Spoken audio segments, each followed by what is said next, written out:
This episode is brought to you by Accenture. When your advertising operations fall out of sync, everything else follows.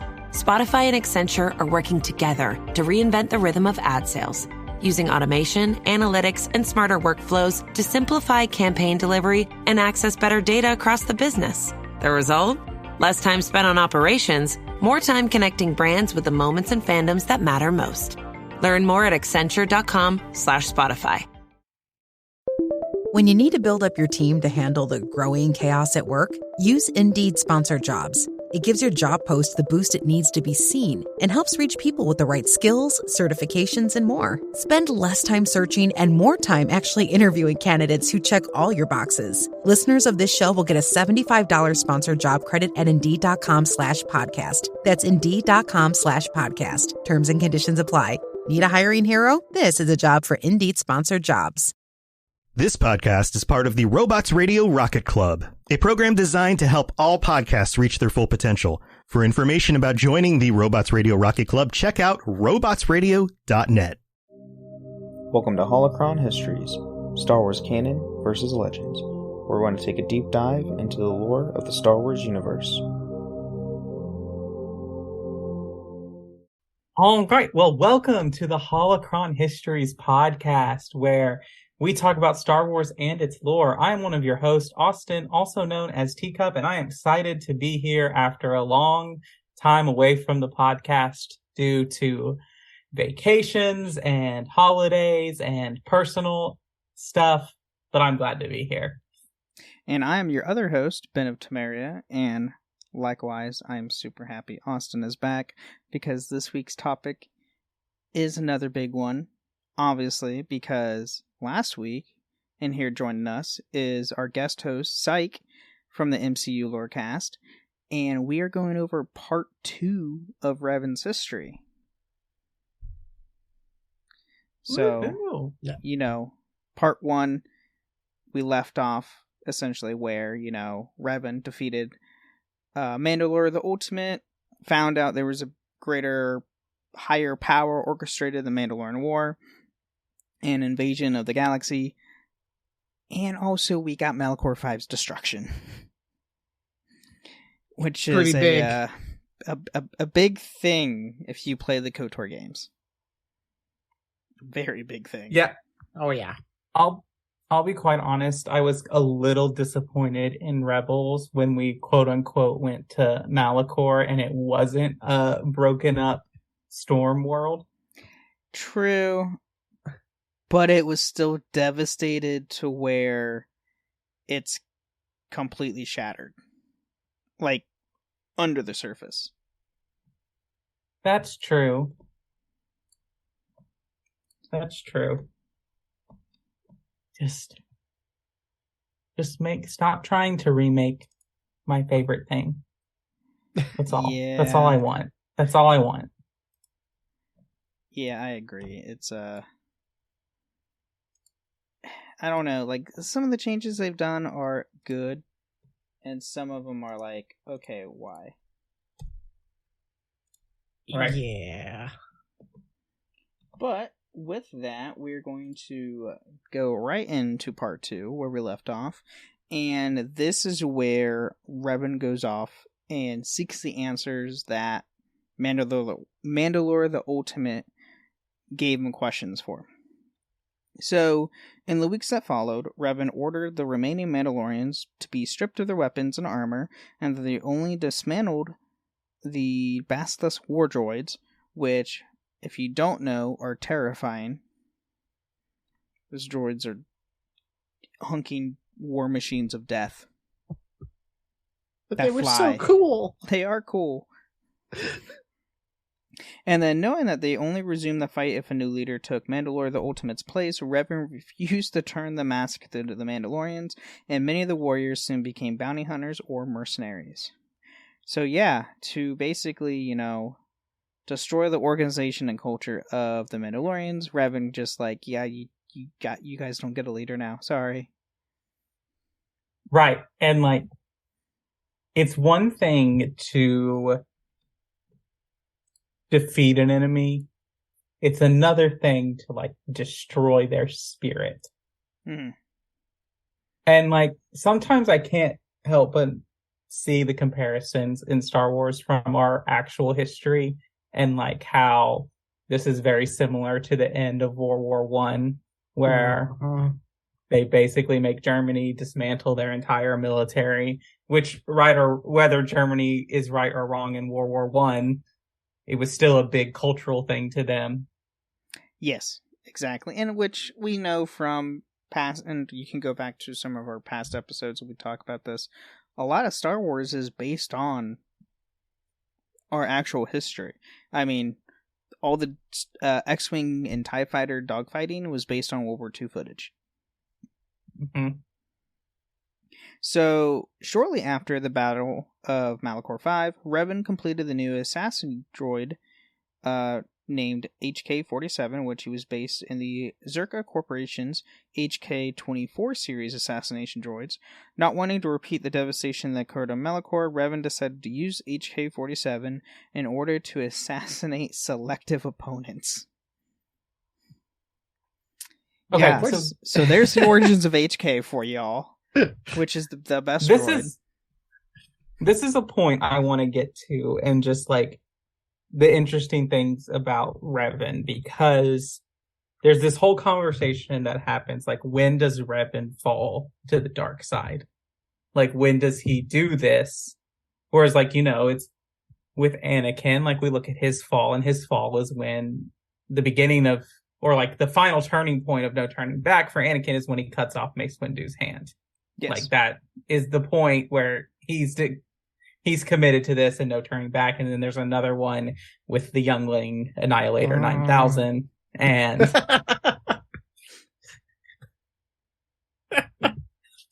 oof. Yeah. I still, to this day, cannot believe they put that scene in the movie. The whole youngling scene in episode 3? Yeah. I mean, it was, 2005? Something like that. Yeah. 2005. So times were different, and you know, I mean, they were all off screen, but we exactly know what happens. But yeah, I mean, 3 was where they kind of went, like, they kind of pushed, oh, if we want to get dark, we'll get dark. And okay, so 3, I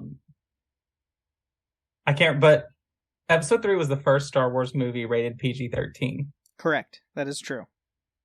Which, I mean, I guess they decided, okay, are we going to hint to murder of children, or are we going to use an F word? And I guess they... Well, that was before the F word part. The F word thing for movies wasn't until, like, past 2010.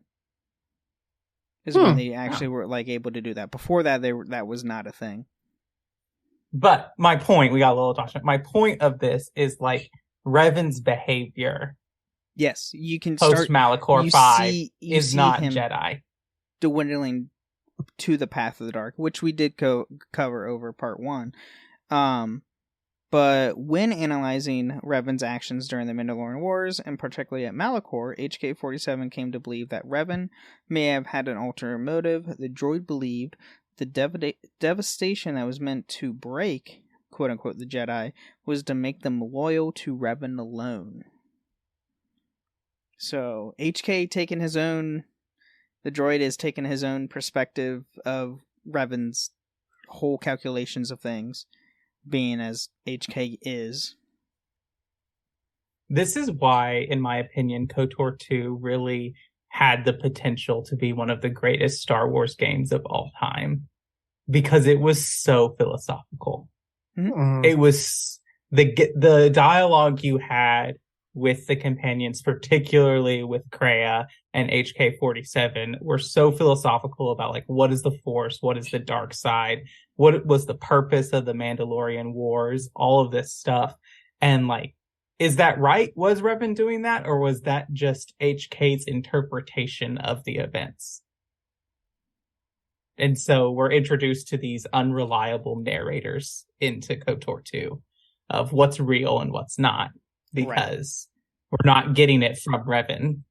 Correct. We're getting it from a different perspective and outside source of the events. Well, kinda. I mean, which we'll get into here. But after Malachor, Maître Surik was left bereft of the connection to the Force. So she lost her connection to the Force, and she decided to answer the Jedi Council's demand. Revan, Malak, and Surik to answer their actions. However, Revan and Malak refused to took the remainder of their forces into the unknown regions, claiming to be pursuing the remaining Mandalorians. So, and as we covered over last week's episode, Maître Surik is the character who you play as in KOTOR 2. Canonically, she is a woman. She is a friend of Revan. And yeah, you lost your connection to the Force because the destruction of Malachor 5, which took thousands upon thousands of people's deaths. You know, this is a Force question, and one that Shelby has asked me several times. What is it about Malachor that creates this Force echo?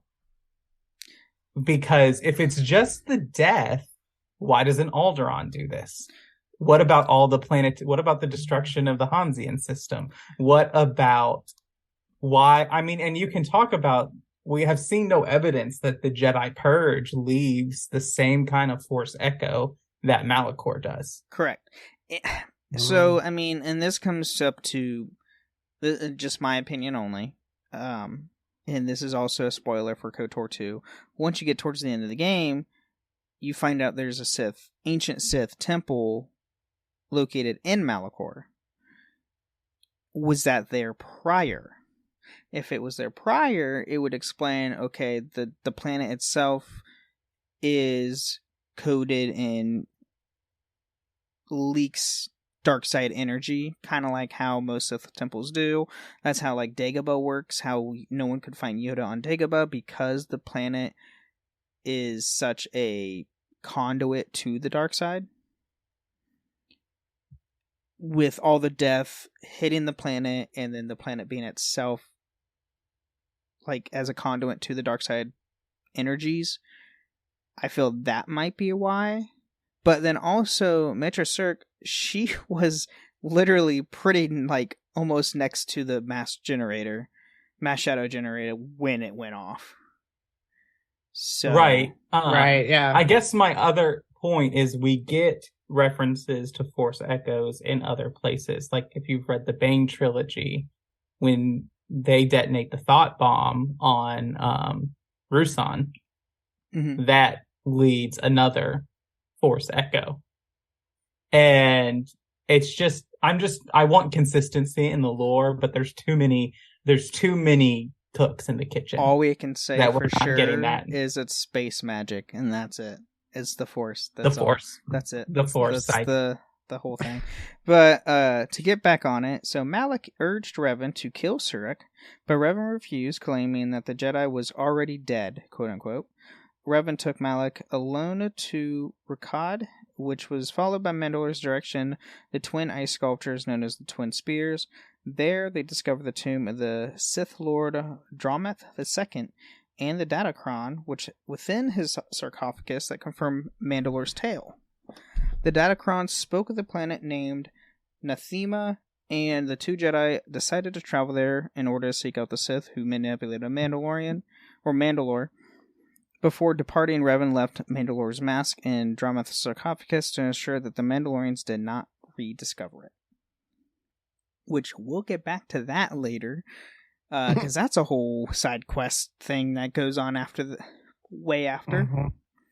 So Revan and Malak traveled alone to the Nathama, in which the world was the distant Chorlian sector. I think that's how you say it. And they were astonished to discover that the planet was completely barren of the Force. There, the two Jedi learned the story of the Sith Lord Vitiate, who had lived around the time of the Great Hyperspace War between the Republic and the Sith Empire 1,000 years earlier in 4,999 BBY. Vitiate had convinced many of the remaining Sith to join him in a ritual of Sith magic, but the ritual of the Nathama had resulted in the extinction of all life on the surface, and the Nathama and the immortality of Vitiate, who took on the name of the Sith Emperor and gathered the younger generations of Sith before departing the remains of the shattered Sith Empire. Okay. I have more lore points. Because we're going to jump over to Sykes' wheelhouse for a minute here, and we're going to talk about a planet being void of the Force is like saying the universe lost the Phoenix Force. Yeah, basically, because you've got no life. It's right. And the Phoenix Force is it's a force of destruction and cleansing, thus rebirth in life. So yeah, it's you take all of that away, it's nothing. Right. I guess. Yeah. I'm just sitting here and like, it doesn't make sense to me. How can something that is so integral to the galaxy, it's like, I don't know. It just feels like there would be much more like on the physics side of things, much more complications for the rest of the galaxy for what happens on Nathema. True, but sure. Space magic. I think on the physics side of it, it's not so much he's attained immortality, but he's got so much life that it is like immortality. He's taking it all within himself. Essentially, like the Force is a battery. He completely took all the energy of that battery from the planet and literally just placed it within himself. Basically, yeah. And so it's not destroyed, it's just been transferred. Correct. Yeah. I guess that makes sense. I guess my struggle is with the line that the Force is the energy that binds the universe together. And so Nathema. Yeah. That's fair. But I do, this is a funny joke, just a funny tangent, but I do feel like it's like the progression from like General Sith to Vitiate is like, okay, so we've got the General Sith. Yeah, I've got cool Force lightning. Oh, it's like schoolyard boys. Oh, well, I'm Darth Nihilus and I can suck the life out of planet and everything. And then someone comes out and is like, I'm Vitiate and I'm like super Darth Nihilus.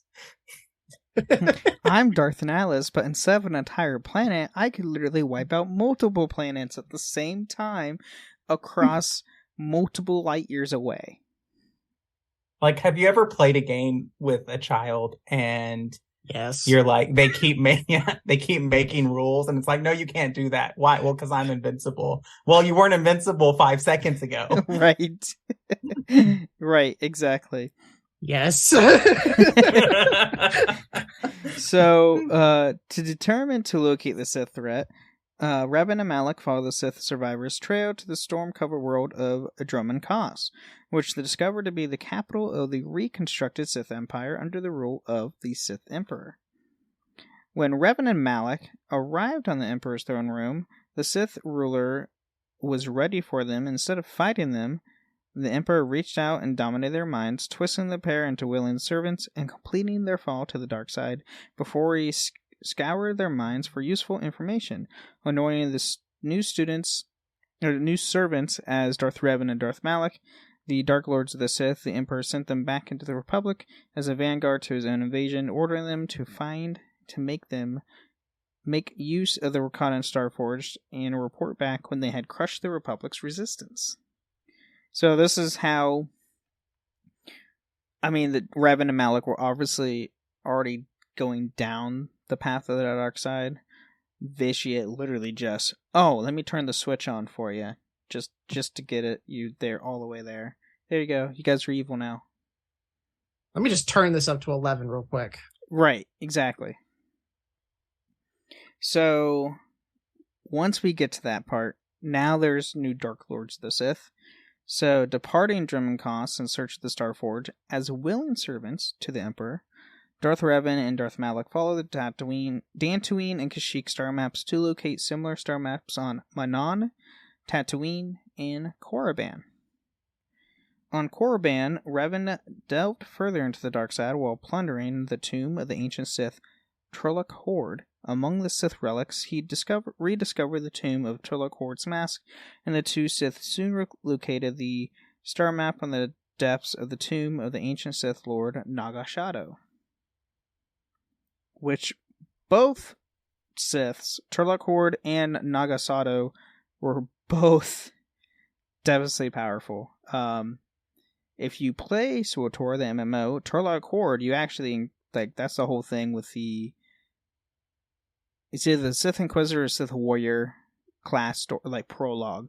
It's part of your prologue story that you specifically deal with them, with Trolloc Horde. I believe. It's one of the Sith. So during this time, Revan created his own Sith holocron, which contained Revan's thoughts on the nature of the relationship between Sith Master and Apprentice. And by 3959 BBY, using the information from the 4 star maps, Revan and Malak were able to triangulate the location of the Starforge and the Leon system. However, their ship crashed on the planet of Leon upon arrival, and the two were taken captive by the native Black Rakata tribe. And then, unable to understand the primitive language, Revan tore the knowledge from the One, the Rakata leader. Speaking with the One, Revan made a deal with the Rakata in exchange for the theft of the ancient tomb of the rival of the Elder tribe. The One would help Revan and Malak gain access to the Temple of Ancients, a nearby structure that was a key to accessing the Starforge, but sealed without spoken ritual from the tome. However, when Revan and Malak met the Elders, Revan instead allied himself with them. So, he's doing all these schemes and just trying to play everyone to get what he wants, which is obvious for someone who wants to conquer the galaxy. And then during this time, among the Rakata, Revan spoke to Liawa, a Rakatan researcher who was attempting to restore the force sensitivity of his species, and Revan reached a compromise with the Elders. They would open the Temple of Ancients for him and saw in him alone if he would destroy the Starforge and help the Elders free themselves from the dark past. However, once the Elders opened the temple, Revan broke his word and entered the temple with Malak. The two used the knowledge gleaned from the temple to shut down the disruptor field around the planet and to access the Starforge. Before departing, Revan left his holocron in the lowest level of the temple. And that's another thing Sith do. Oh, I'll tell you one thing and lie. And do something completely different. Yeah. Yup. I have changed the deal. Pray I do not alter it further. Yeah. Be thankful that you walk away with your lives. So, the pair had broken free of the Emperor's control by the time they boarded the Starforge in orbit above the star Abo.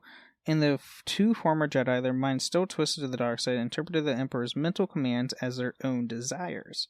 So this is where things start to change to where, okay, Revan and Malak are now no longer in the Emperor's as servants, but because of what the Emperor did, they now think his thoughts is their thoughts. So I just want to point out, and we'll get to this in a little bit, but Revan has had his memory erased after he leaves Dromund Kaas. So when he's captured by the Jedi, they erase his erased memory. yes. There is no way that, and I know in the book when you come into where he is, he does have some memory issues, but come on. Right, yeah. That much brain damage. The mind can only take so much strain before it breaks. Right. I'm just saying, I know, and I will even admit that even science has its limits where, the human body can do things that are inexplainable. But they're lucky that there was any kind of personality left of Revan. Right. After the Jedi do whatever they did. Oh, yeah. But then Darth Revan and Malak declared themselves leaders of their new Sith Empire, and Darth Revan took on Darth Malak as the Sith apprentice. Assuming command of the Republic ships and soldiers had followed him into the unknown regions, Revan made them into the military of his new empire and used the Star Force to manufacture ships, weapons, and other war material to supply them. The Sith Lords quickly reclaimed Korriban, reestablishing the Sith Academy so as to supply to the Empire with Sith.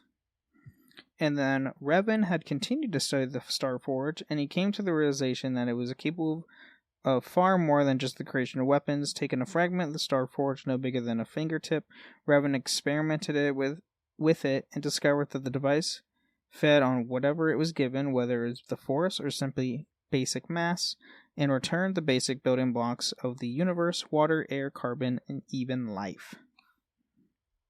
So yeah, the Star Forge was a lot more than just a big giant space factory.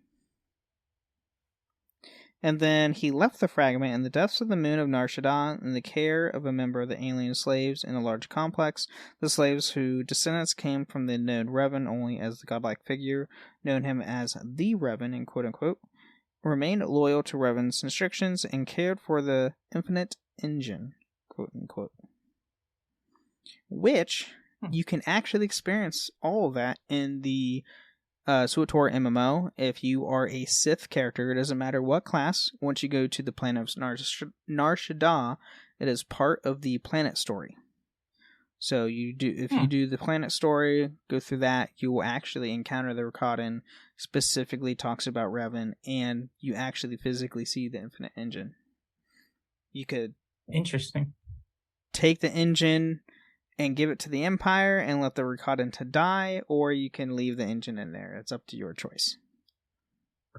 You know, I think this is a good point to talk about, like, when we're first introduced to Star Wars in A New Hope, I think we don't talk about enough that we're basically in, like, a post-apocalyptic society. Mm-hmm. Go on. Or, like, a fascist, like, because there's always the conversation of, like, why has technology regressed in Star Wars, basically, other than the fact that 4, 5, 6 come out before. But if we look at this, like, and we look at the kind of technology that the Rakatan Empire has, and the kind of things that, like, Bane was able to do and all of these, it makes sense that, like, we're dealing with a declining society with things that are lost. So as that continues with the transformation of the Empire, like, the purge of the Jedi kind of serves as a mini, like, apocalyptic event that regresses the galaxy backwards. Yeah, I mean, I'd agree with that. I mean, obviously, like, from going from episode 3 to episode 4, you can easily see that with the state of the galaxy, with the Jedi purge. The galaxy now is in complete disarray, regardless of the Empire becoming the Republic becoming the Empire, or so forth. There's no peacekeepers in the galaxy anymore. Mm-hmm. Regardless of what the Empire says, because the Empire is the Empire. Right. Only took him 19 years to just drive it into the ground. Right, exactly. So hey, time is irrelevant in Star Wars. I no mean, joke. That's also true. was Luke on Dagobah for 6 hours, 9 days, 6 years? Time works differently. We don't even know what a standard year is. No, because there's so many different planets. So we don't even know what time. What is time in Star Wars? That's a good question. But I thought the year was based on Coruscant, like the revolution of Coruscant. Yeah, I could the Galactic be way Standard. Galactic Standard is based on the capital of the galaxy. But still, So, anyway, yeah. So now we have the Jedi Civil War, which we all know about because if you play KOTOR, you take part in it. So for the first attack part planned 20-year campaign against the Republic, Revan uses knowledge of the Republic's military's inner workings and attack the shipyards on the planet of Forest In the Battle of Full Rust, Revan's forces seized most of the Republic's warships and destroyed the rest, beginning the Jedi Civil War. When the Republic officers saw Korath deflected to Revan's forces, Revan eventually promoted Korath to Admiral and commander of the entire Sith fleet. However, Malak ordered the newly promoted Admiral to bombard the surface of the planet of Telos 4 with his flagship Leviathan, despite the fact that Revan had intended to conquer the planet. Yeah, that because Malak likes to bombard things. If you play KOTOR 1, you know. Oh, yeah. Yeah. So I want to talk about this because the argument is one of my favorite things that happens. So when the final reveal in KOTOR 1 happens that you're Revan or whatever. Sorry, spoiler for a 20-year-old game. Which just became 20 years last week, by the way. Right. Mm-hmm. Yeah, sorry for spoilers for the 20-year-old game that you should have played by now, because it's awesome. But, you find out that you're Revan, and you're coming back, and Carth Onasi is obviously pissed because his home planet was Telos, and apparently the voice actor can only be cast as characters who are whiny for BioWare games. But if anyone doesn't know, the voice actor for Carth is also the voice actor for Caden Alenko. Shit's gonna murder you. Yeah. Hey, I love Caden, but he is whiny. Oh, I now feel bad for leaving him on Vermeer. Yeah. So it is, but it's a point of Carth is like pissed because he's like, "You're Revan. How can you be Revan? Like the Sith destroyed my planet." And then Candace is like, "Everyone knows Malak did that." And I'm like, "Does everyone know that? Is that like common knowledge, Candace?" That's a fair point. Like, yeah, that's and I guarantee Candace really only knows is because he's worked as a mercenary since the Mandalorian Wars, and he's a Mandalorian, so he kind of can figure things out. The common folk probably could care less who did it or not. Telos 4 got bombed. Fun fact, you go to Telos in KOTOR 2, so. Yeah, but let's be real here. That's like a bubble station, and yes. The you don't handmaidens. Yeah, like you don't see the whole thing. No. But, so, as the title of Darth was previously unknown to the Republic and the Jedi at the point in the time, many scholars later believe that Revan and Malak were the first Sith to use it, and they speculated the title was derived from the Rakatan language. Honestly, I think it's just because it sounds cool. Nobody really knows, because the Emperor gave them that name. It wasn't the Rakatans. So, yeah. Right. I think it was from something with the ancient Sith, probably. Because I think if you read the Revan novel, like in the Dromid Koss Society, like there's a difference between the Darth title and the Lord title. Correct. Darth is above Lord. Right. And so, like, he is Darth Vitiate. He's not. Well, I guess he might just be Vitiate. Emperor Vitiate. Emperor, Emperor, Darth the Emperor, or Vitiate. He goes by many names. I don't think he ever used Darth. Mm-hmm. He never used Darth in his title, so Vitiate's his own thing. But during the war, Revan ordered the assassination of a number of political figures, including the Enchanti senator, the senators of Minas Yon of Corellia, and Lenin Dor of Surkuro. It was Revan's intention to leave the Republic economy and military functioning intact so that he could rebuild a stronger Republic and confront the mysterious threat Revan remembered in the unknown regions. So he can't remember the Emperor, but he can somewhat figure things out. Because he's smart. Now he's so twisted around that the guy who brainwashed him to go do it is now back to being the mysterious dark figure out in the unknown region. Yep. Man, that sounds like some twisted, just some twisted writing. This feels like too many cooks in the kitchen again. It was also early 2000s, so. Well, I also think it's BioWare's attempt, because a lot of that information comes from KOTOR 2, of like whether or not Revan is trying to preserve the Republic, and that speculation comes from the Disciple and it comes from Kreia, and so it could be that that's not actually what's going on with Revan, but what we do know is that Revan seems to show more restraint against. Completely. He's not as brutal. Everyone. Yeah, he's not as brutal to the Republic as Malak is, which suggests that he has a more strategic mind than Malak a little bit. He's not... Which we all know he does. Right.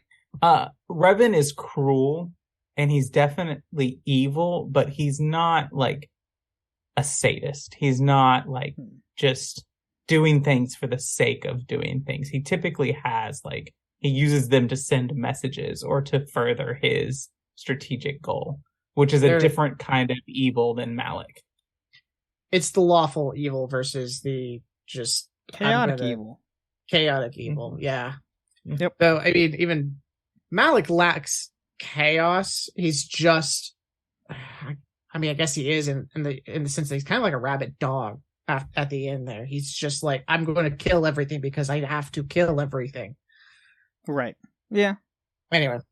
So, not long after the Battle of Forest, Revan entered into a partnership with the Zerka Corporation, offering them a trade monopoly within the territory of his empire in return for logistical and economical support. With Revan's support, Zerka established their regional headquarters in the colony of Durashta on Korriban near the Sith Academy. Malak soon began to resent his master, and he openly expressed his opinion that Revan was too soft to be a Sith while the two were aboard Revan's flagship. Malak's comments sparked a duel between the two and ended with Revan delivered a lightsaber strike to his apprentice and removed Malak's jaw. Malak survived the fight, but was forced to wear a large metal prosthesis over his lower face and spoke through a vocabulator for the rest of his life. Which... you don't physically see that, but someone on YouTube made a fan-made version of this fight in really good CGI. Oh. And it's something to watch because it kind of gives you like, oh, that's what happened. And that's exactly I love the like related like punishment that's like there, because it's basically just like Revan's like, you gonna talk shit, well, you're not gonna be able to talk now. Right, exactly. And now there's something that comes from a strategist of mine. So talk shit, get hit. I mean, admittedly, Malak is like, I'm going to say his character design originally was because they wanted a Darth Vader like character, you know, and so that robotic voice is part of it. Like, it's a little heavy handed in how they did it, but it works out. Yep. So when I played KOTOR as a let's see, how old was I? 11? No, let's see. Yeah, in 2003, I would have been 11. And so I played KOTOR as an 11-year-old, and I will not exaggerate when the first time I saw Malak's face kind of freaked me out. Yeah. I mean, even on those graphics, that was still kind of just like, that was a bit much. Yeah. So around that time, Malak asked HK-47 what he thought of him, and Revan was so amused by HK-47's description of Malak as a quote-unquote meat bag, and he reprogrammed the droid to refer to all organics as such. The success of HK-47 led to Revan to decide that more droids like him would help maintain the galaxy's stability, and HK-47 became the basis of the HK-50 series of droids, which was constructed on Telos. Which we never got. Well, we got some. Yes, yeah. I mean, if you go play KOTOR, the HK-50 droids are in the game, and you have you have two as companions. In the and you can't. Okay, so modern day PCs, it's like our hit or miss with KOTOR 2. You have to do some finagling, but with its remastered, most of your modern day like laptops, as long as you're not running something that is just real janky, can potentially run KOTOR 2 with the restored content mod in it. And on the restored content mod, you can go back and do what was cut, the factory mission of the HK50s, which leads to different endings for the little remote on Malachor in KOTOR 2. Oh, okay. I mean, yeah, I was aware of the restored content, but I was just saying, like, yeah, we never got it. Kind of, sort of, but yeah. You can also go and play Star Wars: The Old Republic MMO, and you can either subscribe or buy the. Or no, I think you have to buy the added story chapter once you get to the later one of the expansions. Is specifically you play as HK55, and you go through an HK factory, and you meet the head of HK47. And actually talk to HK55 and HK47, have a full-on conversation. It's very interesting. So in 3957 BBY, the Jedi Council set a trap for Revan, sending a small fleet of the Outer Rim as bait.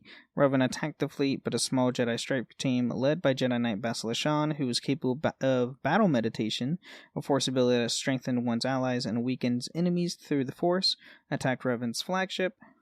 Amid the confusion, Shan rushed forward and delivered a force push to Sith Lord's chest, sending them flying. Revan was critically injured in the explosions and the fighting that followed.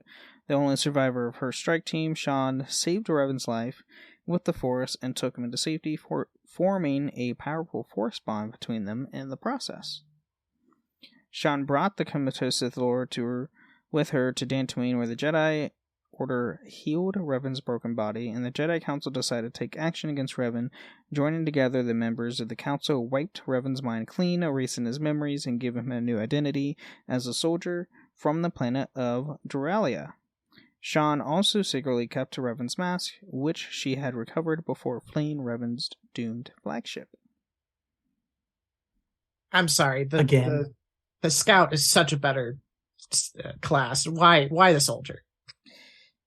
Because, I guarantee it's BioWare. They just love to, like, as the default, bring in that, okay, you're a soldier and a Jedi Guardian, and that's the canon.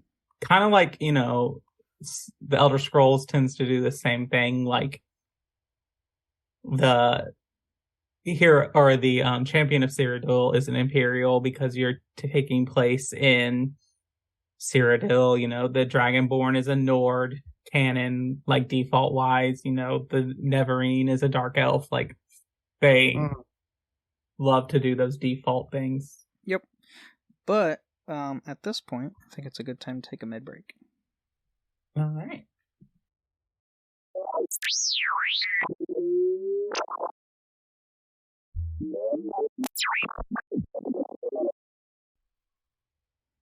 All right. Well, welcome to the middle of the show where we talk about other things that have to do with the podcast. It's here where we thank our patrons. Thank you to all of our patrons and their support.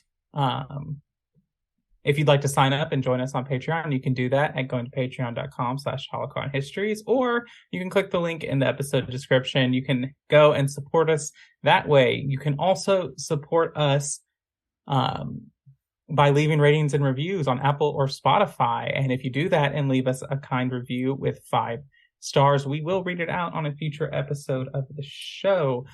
Ben, did we read the Apple review last week? Yes, we did. Okay, awesome. Then we don't have any to read today, but again, unless we have a comment. That is, well, we have a new one on Spotify once I get this opened up. Alright, so we have one on our Wookiee episode, which was episode 52. So, from Lawu, was a very good information on Wookiees. Also wanted to point out that we don't see Chewie rip off Unklar Plunt in a deleted scene in Force Awakens. Oh, we do see him get ripped up from Chewie. I forgot about that. Interesting. I completely forgot there was a deleted scene where Unklar Plunt gets completely ripped by Chewie. Which is played by Simon Pegg. Oh. Plutt is voiced and played by... He's in costume as Ankar Plutt as Simon Pegg, because Simon Pegg is he's in Star Trek, but he's also a huge Star Wars nerd. Mm-hmm. And honestly, what actors aren't huge Star Wars nerds? Because the stormtrooper that was force persuaded by Rey was literally James Bond. Yep. And I was like, that's fantastic. We didn't even know who he was in the film until like well after the movie was premiered, and he went up on Twitter and said, "Yep, that was me. I was in Star Wars." Yeah. Well, thank you for your comment and your reviews and all that. We greatly appreciate it. You can also come hang out with us on Discord. We're all over Discord, in the Robots Radio Discord or the Cups Podcasting and More Discord server. You can come and hang out with us. You can find us as Ben of Something and Teacup on those servers. And so that you can also check out our other shows that we do. This is the only show we do together, but I co-host the Assassin's Creed Lorecast and the Dragon Age Lorecast, and Ben's got you've got a couple shows now. Yeah, so obviously you have this show. I also host and have the Wizard World Lorecast, and I am now starting a third show, the Final Fantasy Lorecast, where we're taking a dive into the series of Final Fantasy, which, believe me, I thought Star Wars is going to be a undertaking. Final Fantasy is an undertaking all on its own. Godspeed. I actually think Psych has us beat. I think Marvel beats us all. I mean, Marvel's been around since the 40s. Yes, but it helps that I'm only narrowed down to just the MCU specifically, and I just bring in the sources and the here's where they got this idea, possibly, maybe. So, how many origin stories does Thor have? Like 6. Yeah. Anyway, but yeah, you can check us out, and let's plug his stuff a little bit at the end. But yeah, that's all I got for the middle of the show. So I think we can get back to Revan. Awesome. Let's do that.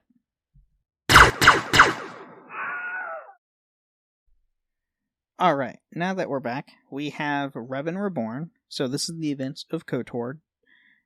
And I would say we would go over information on this, but honestly, just go out and play KOTOR.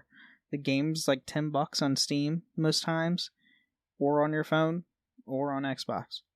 So, or even on Switch. You can play it on your Switch now. KOTOR 1 and 2. Yeah, just go play KOTOR. What? I would recommend playing it on PC or... Oh yeah, play it on PC Xbox. or Xbox for backwards compatibility. Don't play it on Switch. You can, it's just not gonna... You can. It's not gonna play the same. And you have they fix it? It's got a better compatibility now. Well, KOTOR but there's 1 still... never had issues. KOTOR 2 had the issues. KOTOR 2 issues. Wow, yes, but KOTOR 2, when it was released on the Switch, it was almost unplayable once you got to a certain part, because it would just lock up. Yeah. You couldn't do anything. Yeah, I remember the cutscene. Mm-hmm. So, yep, there's that. Yeah. And then... But, yeah. I was just going to say, play it on PC. It's probably the easy... Like I said, most PCs can handle it because it's an old enough game. Oh, yeah. Just be careful.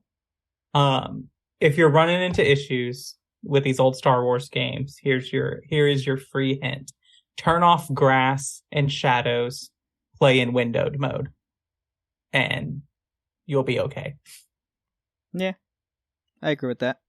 And then we have After the Wars. So this is the event of the Revan novel, which takes place before the MMO of the Old Republic. But we will get into a little bit of his stuff with that now. So, rediscovering his past. So, shortly after the Battle of Rakata Prime, Revan returned to Korriban and drove the remnants of the Empire from the Sith tomb world. In the weeks afterward, the Jedi Council approached Revan and offered him to find a master to retain him completely in the Jedi ways, but Revan refused, as his knowledge of the Force and both the light and the dark sides was beyond that of common Padawan. Sean also refused the council when they gave her a similar offer, and the older members of the order became further estranged with the two when Sean and Revan decided to be married. All right. Again, I'm going to take issue with this because it's the same thing where they're taking Anakin and they're saying, okay, go protect this senator who you've always had the hots for alone and all of this, but don't fall in love with her. Hey, you know how like you're a stunted teenager whose development is stunted and you don't really know how to process your trauma or your emotions? Let's send you with this really, really attractive girl that we know you have a crush on, but don't fall in love. Yeah. The Jedi Order, the prequel era, is very naive in what they do with Anakin, and literally just rinse and repeat what they did to Revan, almost. If I was a Jedi Knight, if I was a Jedi Knight at this time, and they told me that they sent 2 Padawans unaccompanied on this mission to go take down the most powerful evil force in the galaxy right now, I would be barging into those council quarters and being like, what the hell is wrong with you? Well, to be fair, Basil is a Jedi Knight at the time. She is not. She's not? Is a Jedi Padawan. Was she? She is a Jedi Padawan. Yeah. We never see is. her. We don't see We her never knighthood. see her master. That's right. We never see her master. And so they're both Padawans when they come off this. And I'm not saying that Padawans can't do amazing things, because we see Ahsoka in Clone Wars do amazing things and she's a Padawan. But it's at the same time of like, okay, like, I know the council knows that Revan is a Jedi Knight. But from things, here's this old person who is now just a Padawan, who has emerged Padawan in a remarkably short amount of time, and now he's going on a mission to save the galaxy. That's fair. I mean, that council did keep it all hush hush. Like nobody knew. But also, like, it's not a good idea. Like, they know about the Force bond between Bastila and Revan, and they're like, oh yeah, it's fine. The two of you by yourselves, this will be perfect. Like, what else? What other outcome could it possibly come out of this? Not only that, they send another Jedi Padawan with them who has previously fallen to the dark side. That is also true. Yeah, they do. Now, if I'm mistaken, you don't have to recruit Jahani. No, you can't murder her. You just murder her instead. Okay, that's what I thought. It's like, you can just like kill her. but the light side version is canon. True, the light side version is canon. So yeah, that's a fair point. Oh, we'll send her too. Okay. Yes. So 3 Padawans. Whoa. Okay. Now we're then fine. we get a quote unquote great Jedi. He's not a great Jedi. He's just a Jedi who just doesn't care. In there as well, and it gets all. I guess he's the chaperone. He's the unknowingly after the fact chaperone. But no, and we get this point because they do send Padawans off to do things. Like we see Ahsoka and Barriss, like they team up and they send them off, and they're supposed to do these tasks. But I feel like it's vastly different to be like, hey, go with this item in this highly protected clone transport ship and take this thing back to Coruscant versus here's your ship, have at it. Right. Well, and with that comparison with Barriss and Ahsoka, they're with an entire ship full of clones. Right. Mm-hmm. They're not by themselves with a ragtag team of like 8 people and like a couple droids.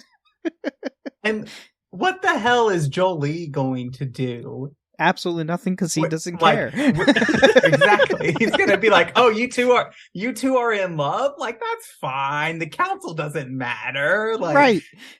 He officiated. Let's be real here. Yeah, that's true. He probably did. So to get back on topic, Right. Sorry. So the rest of the council realized that Revan's standing as a public hero was too important for him to be banished, and they came up to a compromise with Revan. The Order would not object to his marriage, and the two would remain as official Jedi, but Revan would be ordered not to spread his beliefs. However, Revan began to be plagued by nightmares in 3954 BBY, 2 years after Malak's defeat. These nightmares took form of a shadowy, storm-covered world that Revan did not recognize, and the presence of an overwhelming and approaching darkness. The next morning, Revan contacted Canderous Ordo and asked him to meet him. Revan and T3M4 visited the Galactic Market, though Revan refused HK-47's request to join them, as he knew the assassin droid would become frustrated by the number of quote-unquote meat bags, and the pair made their way to the Dealer's Den Cantina where Ordo was waiting. So, you know, this is all in the book, and yeah. I have another thing to just talk about here. So basically they make a deal with Revan. We're like, okay, you can keep your sexy Jedi space wife. Just don't preach on the street corner. Like, that's our deal that we're doing here. Pretty much. That's what we're doing here. If Anakin had more than 2 brain cells, this man would have been researching all of these precedents to be like, look, here are all of these precedents of people being married in the Jedi Order. Like, let me keep my sexy senator wife. I mean, with that, like, if they just trained him, like, actually shown him things that he needed to know, besides just shutting him away half the time, would also kind of help. Right. I mean, there's a member on the Jedi Council. He's the real tall I know exactly who you're talking about, and I can't... yes. Kitamundi? Kitamundi. Yeah, he's married. Because his... like 5 different women. Yeah, because his race is going extinct. So, like, sitting on the Jedi Council is a married Jedi But there's master. an exception because his species is going extinct. Okay. But the thing is, he's still married. This is off topic, and I want to just kind of come this. So in the Padawan arc, like the lightsaber Jedi crystal, there is a Padawan who is the same species. So now I want to know, like, is Kitamundi his daddy? Like, is that what's happening here? Oh, shoot. I never thought of that. Ooh. Oh, boy. Oh, that'd be interesting to know. But to get back on with Revan... Shelby hates him. Hates Kitamundi. Hates him. He doesn't even do anything. Why? Because he has 2 brains? No, because of his... He is like one of the people who really pushed for Ahsoka's exile from the Jedi. That's fair. Right. That's a fair point. So, searching for answers, Revan was suspicious of Mandalore the Ultimate's decision to invade the Republic, and he could not shake the feeling that Mandalore's reason were linked to Revan's nightmares. Explaining how he thought that his visions were a warning, Revan asked Ordo to talk to other Mandalorians and to find out about more about the Mandalore. Despite Ordo's reluctance, he agreed to the request and the two parted ways. Revan's desire to remember his past led him and tried to contact Major Surik, his lieutenant from the Mandalorian Wars, and when he was unable to contact her or even sense her presence from in the Force, he decided to visit the Jedi Temple. Entering Surik's name into the search box, Revan started reading the official report compiled on the Battle of Malachor 5, though nothing in the report was new to him. The report claimed that Revan and Surik both began aware of mass shadow generators' effects and willingly used the weapon anyway, and the author speculated that the Revan was already a dark sider by that point. The author of a particular report was soon to be revealed when Atris, a Jedi Master, the former friend of Surik's, arrived and mocked his attempt to recover his memories. Realizing that Atris was tagged her report to alert her whenever it was referenced, Revan confirmed his suspicions by insulting the report's accuracy, but he ignored Atris' anger and questioned her about Surik. Oh, Atris. I hate her with a passion. Most. Sorry. Yeah. This really makes sense so if you play a male exile, it is highly implied that Atris is in love with you. Mm-hmm. Yep. I think her behavior makes so much more sense with that, regardless of gender of the exile. Oh, yeah. Like, and I just laughed at I really wanted to put in the notes when it said, friend. Right. History will remember them as roommates. Yep. So, a disbelieving Atris and disgusted to realize that Revan did not remember what had happened to their friend, and she had told the Jedi that Surik was cut herself off from the Force after Malachor, and the Council had exiled her when she returned to face her judgment. Avoiding the philosophical argument when Atris and Revan began to argue about how losing the Force was worse than death, Revan brought the conversation back to Surik, and Atris admitted that she had not spoken to Surik since the trial. Revan, Ordo, and T3 left on the Ebon Hawk. So, after all that. But before Revan left, Bastila was pregnant. They had a kid. Oh. So, there's that. Which, if you play Star Wars The Old Republic, you will know their lineage survives through The Old Republic. Because you have multiple characters in The Old Republic named Sean. Mm-hmm. And can we... Like, it does feel like the Star Wars relies heavily on the absent parent trope. And we do this with Revan. We do this with, with Anakin, but, there's no father, right? Like, it's just, it feels like... Praise Jesus. It completely ignoring all of that. It's just like... Why do we have to keep coming back to this? Like, these parents, they leave before the child ever is even born. Because it's an easy plot point to write and not have much effort to deal with the storytelling. Yeah. Well, yeah. I go back, the hero's journey is still around and still is relevant because I think it speaks to a deep desire in like humanity for storytelling. Like, it's the storytelling that we gravitate to. And it's not that... I always point out that like Campbell didn't invent the hero's journey. He just looked at a bunch of stories throughout like history and said there is a similar theme that goes throughout all these stories, and this is what it is. And so I think that that's probably why it is. And like, I think that they do that in a lot of ways, not only because it's easy storytelling, but it also provides like an ample point to provide motivation for another character to move forward. True. So now we get to the part where claiming a Mandalore's mask. So Revan and Ordo met up with the Mandalorians and found the mask of Mandalore. Revan had a Force vision when he picks up the mask. So they go back to the Twin Peaks. Revan, Ordo, and a group of Mandalorians go in to get the mask because it's linked to his nightmares and whatnot. And lo and behold, Ordo's wife is in the company. Mm-hmm. Or ex-wife? I can't remember. Yeah. Are they still married? I couldn't remember if they were still married or not. But yeah, there was that whole thing. And so then Revan believed that he would find more answers on Nathema, a planet mentioned in the Datacron and his memories, and told Ordo that he would be going alone. He believed that Ordo would take up the Mask of Mandalore. And then telling Ordo how the Mandalorians needed to protect the Republic from the unknown Sith threat, and thereby regain the honor and cultural beliefs the Sith had twisted during the Mandalorian Wars, Revan convinced his friend to don the mask and take the name of Mandalore the Preserver. Revan and Ordo then descended the spear and returned to Ordo's camp, though Revan departed and headed back to the Ebon Hawk. There he was greeted by T3-M4, and the two set off to Nathema.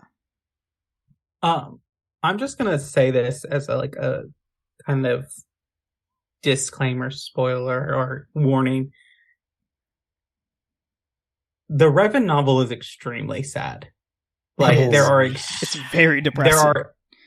there are extremely sad points and really dark moments for the characters, but it really like highlights and shows like if you want to understand the context of KOTOR 2, you need to read the Revan novel, like, and why some characters are where they are, and which is funny all of this because the novel came out in 2010 or 2011, the same year as Star Wars: The Old Republic, because the book is the first book of the Old Republic novels, specifically for those game lines, but it's specifically before the events of KOTOR 2. Which KOTOR 2 is 300 years before the Star Wars MMO.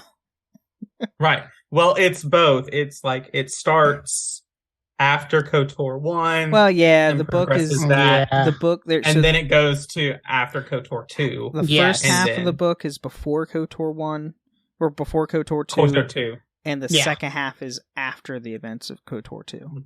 Because it deals with Major Surik, who she goes off and finds Revan again. Which, now we have the threat of the Sith, so Revan follows the leads to find the Emperor. He finds Drummond Koss and meets Lord Scourge, and if anybody plays the MMO and play the Jedi Knight storyline, Lord Scourge is one of your companions and a pureblood Sith. So he's the red-skinned Sith that we have in the mythology of the Sith. Revan is captured by the Emperor, but he is able to slow the Emperor down by manipulating the thoughts through the Force. And then we have the events of the Revan SWTOR expansion. So, I played all the expansions of SWTOR, and with this, so at the end of the novel, Revan is captured by Lord Scourge, who is the right hand to the Emperor.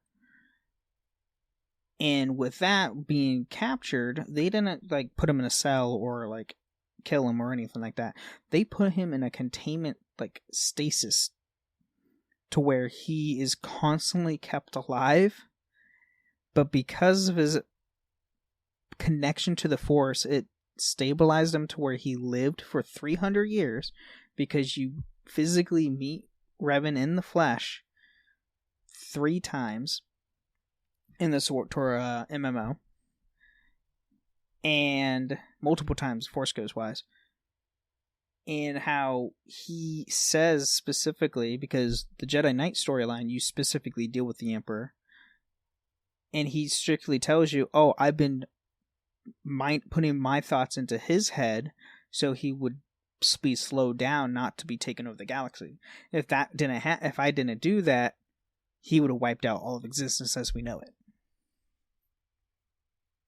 So, go play SWTOR. It's such a fun game. Such a fun MMO.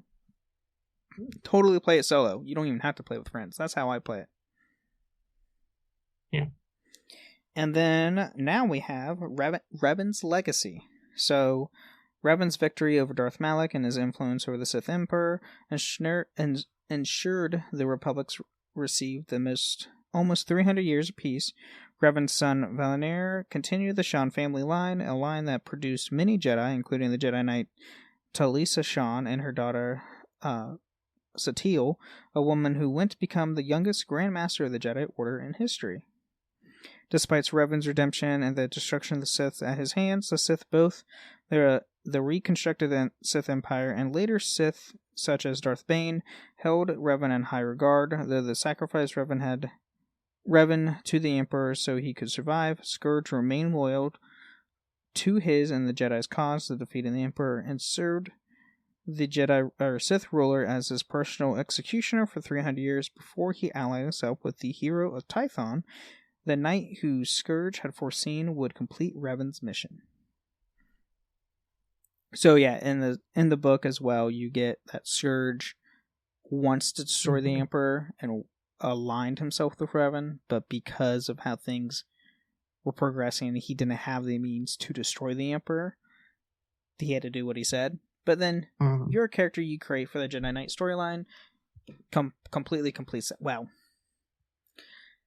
base game, you quote unquote kill the Emperor. You actually don't kill him until 4 expansions later. Lazy. Yeah. Because It should- Vitiate is immortal, supposedly. And when you when you get to the first expansion where you physically see Vitiate, you strike him down and then he dies physically. But then it is intruded into your mind and lives within your head. And talks to you all the time. It's very frustrating. Yeah, that sounds like it. It should also be noted that Surik is also here, along with T3, and unfortunately, they both bite it here. Mm-hmm. It's really, really sad, actually. Like, Is it bad? Yeah, Surik dies and T3 dies. Is it bad that I was more sad about T3 than the Exile? Because T3 is the best droid ever. yeah. But if you go play the MMO, you have T7, which is the next best droid.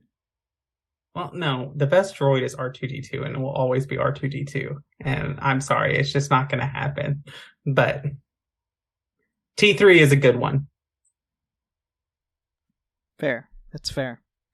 And then before we end the show, we do have some behind the scenes with Revan. So, Revan was first introduced in the video game Star Wars Knights of the Old Republic, which was released by BioWare in 2003. As the player character, Revan's gender and physical appearance are customizable, and the game reveals the player-chosen name is part of the cover identity established by the Jedi Council. While none of the player's dialogue features voiceovers, rather than some instances of using the security skill, the male player character's cries of pain and shouts during combat are voiced. Revan's canonical gender was established by the new essential chronology, the Chronicles of the Old Republic, as male. However, the player in the 2004 video game Star Wars Knights of the Old Republic 2: The Sith Lords choose Revan's gender and alignment. So that refers to the scene where you go and free Atton from his containment cell, and he asks, "Oh, I thought Revan was a woman," and that's where you can say, "Oh, Revan was a male or he was a female," kind of a thing, depending on what you chose. You can definitely see, like, if you go and play the KOTOR games, even though KOTOR 2 is Obsidian and not BioWare, you can see, like, the framework laid that would later lead to Mass Effect and Dragon Age. Oh, yeah, easy. And then Revan appears in the 2011 BioWare video game Star Wars: The Old Republic, where he is voiced by Jeff Bennett. He is also the protagonist of The Old Republic: Revan, a tie-in novel to The Old Republic by Drew Karpyshyn, thank you. That almost looked like freaking Wookiee speak right there. Which explains what happens to the Revan and the Exile after the events of the two games. And then with the release of The Old Republic, Lucasfilm Executive. God, I can't talk tonight.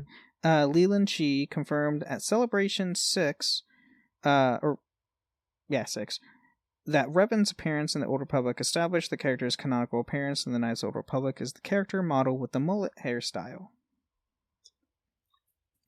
And then with the variable nature of the Knights of the Old Republic, the canonical storyline of the game was originally unknown.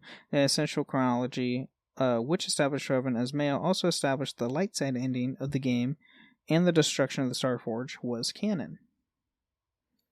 Various other sources have established parts of the game to be canon, such as the comic Shadow and Light, the Galactic Timeline, the Complete Star Wars Encyclopedia, and Star Wars: The Old Republic. Obviously, this is before Disney took over, so... StarWars.com blog entry, So Uncivilized, Great Gunslingers in Star Wars, published on September 3rd, 2013, confirmed that Kylo Nond was killed by Revan on Tatooine, meaning that Revan did in fact visit Tatooine second. So after Dantooine, you go to Tatooine. Well, yeah, you gotta go get HK. That's also fair. Look, you've got to get HK. Look, I always go in debate because, I think I always do Tatooine second. I'm pretty sure. Do you go to Kashyyyk to get Jolie? Yeah, I do. I don't do that first, though. I always get HK first. Because HK is great. My personal favorite is doing Tatooine first gives you the easiest Calo Nord fight. Yes. Yeah, it's the reason I do it. The first two, in all honesty, is because Calo Nord is a pain in the butt. Especially when you and like it's because like at Tatooine and Manon are the two easiest places to encounter the two like people Malik sends after you. Mm-hmm.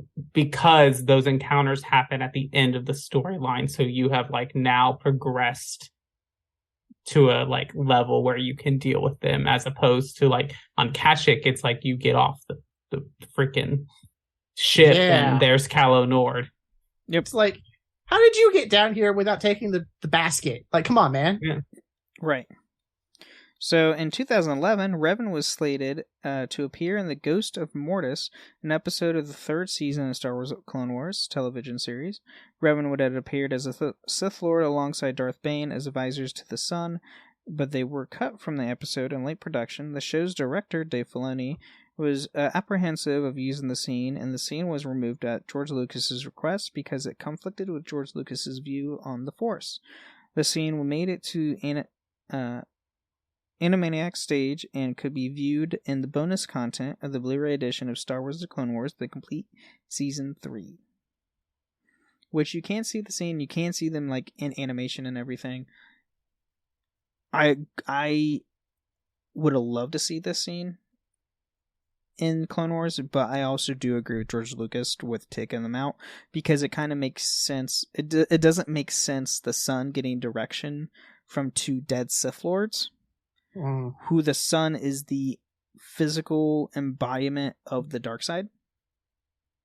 I mean, I don't agree with the father, son, daughter aspect of the Force at all. Fair. So, but it was all yeah, an arc to show Anakin is truly the chosen one. I will say this: if you read the Fate of the Jedi Legends series, you get a very interesting payoff to the Mortis arc. Okay. And then we meet the mother. Oh God! Of course, that's interesting. Because cats have a whole family, right? But the mother is very interesting, and her name is Abeloth, and it's terrifying. Again, it kind of suffers from the like it's got 9 books and maybe about 7 authors for the series. But they're like established Star Wars authors who had been writing for Legends for a while. So like it doesn't feel like the characters change that much, but you can definitely tell like the different entries have different like tones with them. Like some are more comedic, some are more on the horror side, some are more in the sci-fi space adventure game. Like interesting. Yes. But it's a good series, and it kind of plays interesting into the payoff with the Mortis arc and how Abeloth fits into that, and really like what kind of entities these people are. So I kind of agree with George Lucas here that to have Bane and Revan advise the Son kind of like it from a religious standpoint, it'd be like, Peter telling Jesus what to do. Right. I was going to say like having Hitler advise Lucifer, but yeah. Yeah, exactly. So, and then because of the interactive nature of Knights of the Republic, Revan's canonical biography often conflicts with the player choice, such as the order in which the star maps are found, whether the character pursues a romance, or their appearance and weapons. Revan's choice of lightsaber has varied between sources. In the Knights of the Republic comic series, Revan wields a purple lightsaber, while in the Galactic Timeline videos depict Revan as utilizing a blue lightsaber during the Mandalorian Wars, a traditional red sable as a Sith Lord, and a blue saber once again as a redeemed Jedi. In the Old Republic Revan, he utilizes a green lightsaber, but in the Old Republic But in the Old Republic, Revan makes use of a violet-colored blade. The galactic timeline also depicts Revan being the same height or slightly taller than Malak, which conflicts with other sources. Normally, Revan was actually a little bit taller than Malak. It's like, this shows which one's master and who's apprentice kind of a thing. And then Revan's fall of the dark side had been point of contention between the various sources. In the Natural Republic, the Enclave Council and Basilishan claimed that Revan and Malak began their fall when they started exploring the ruins of Dantooine, and Vork Lamar believes that the pair fell even before the Mandalorian Wars. And then Chronicles of the Old Republic claims that the Revan was heavily influenced by the dark side during the Mandalorian Wars and put in the motion of his plans to become Sith even then, though the Chronicles are plagued with a number of continuity errors and have been largely outwritten by later sources. And then Jedi vs. Sith, the Essential Guide to the Force, a reference guide released in 2007, stated that Revan became Dark Lord of the Sith in 3961 BBY, though the Knights of the Republic campaign guide stated the Revan assumed the title Darth Lord in 3960 BBY after discovering the Starforge. And then the Old Republic Revan and the Old Republic clarify much of Revan's history, as the novel reveals the Revan and Malak were corrupted by the Sith Emperor and sent back as advance agents. In the Old Republic Revan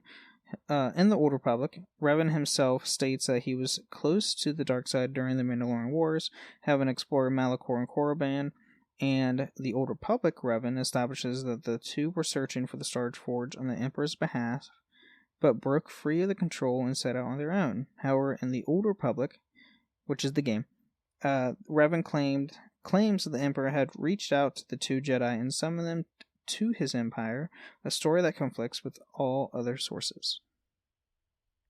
Yeah. So, and I will say, conflicting with each other because there's multiple writers.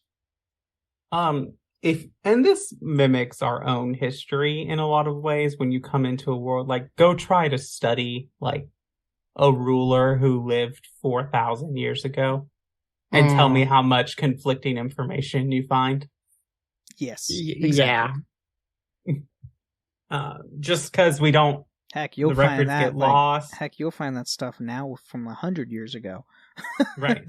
And like, you have to know, and a lot of people don't realize, like, little parts of these legends are still canon. Like the sacking of Coruscant that happens prior to the Old Republic, like that event is still canon. Mm-hmm. Like Darth Bane and his rule of 2, exactly how those events play out is unknown, but that is still canon because it's still referenced in canon material. And so, and like a war between Mandalorians and the Jedi is also canon because it's established in canon material. It just doesn't necessarily look exactly like this. Well, we only get, with the whole Jedi versus Mandalorian, it was in the scene with Rebels when Kanan's training Sabine. Kanan straight up drops like, oh yeah, the Jedi and Mandalorians have gone to war in the past. That was it. We don't know what kind of war it was. Is it the same war as the Mandalorians? Is it something different? We don't know. But and like a lot of the stuff that happens in the KOTOR 2, a lot of stuff have been either recanonized in some way or another, or have been dropped by names alone to where we can just fantasize what it is. Right. And so with the sacking of Coruscant that happens prior to the Old Republic MMO, a lot of knowledge was lost. Like, you don't realize, like, you think the Jedi Temple was sacked in the Great Jedi Purge. No. Like, the information and stuff that was lost during the sacking of Coruscant, and you can read about it in the Deceived novel. They destroyed everything. And like, it's probably an equal event to like the burning of the Library of Alexandria, in the event of like how much knowledge about the Force and the galaxy was lost.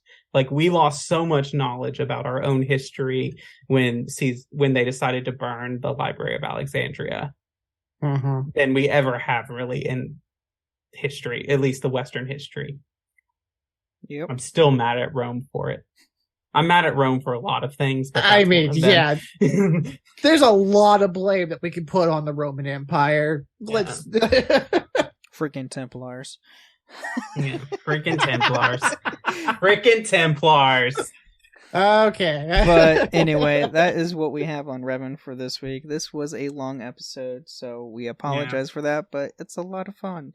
So, Psych, do you want to plug in the stuff that you are a part of? Absolutely. So, as I said, I'm one of the hosts on the MCU Lorecast. We cover the MCU movies, and I talk about the comic book origins to a lot of that. I'm also on the Mass Effect Blue Shift tabletop RPG podcast, where I play Citadel security agent Jack Parizo.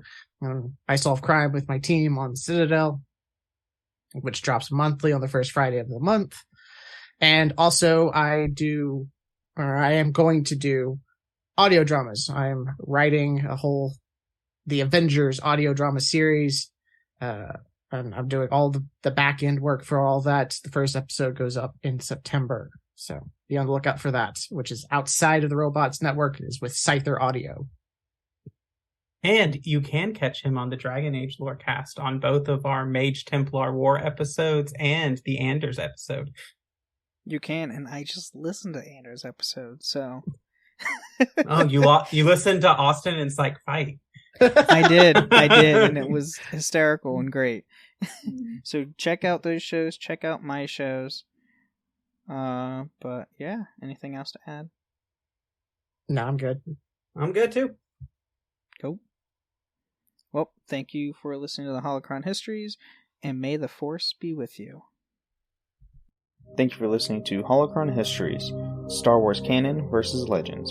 You can find us on the Robots Radio Discord at robotsradio.net. You can also follow us on Twitter at SWHoloHistories and contact us at holocronhistories@gmail.com.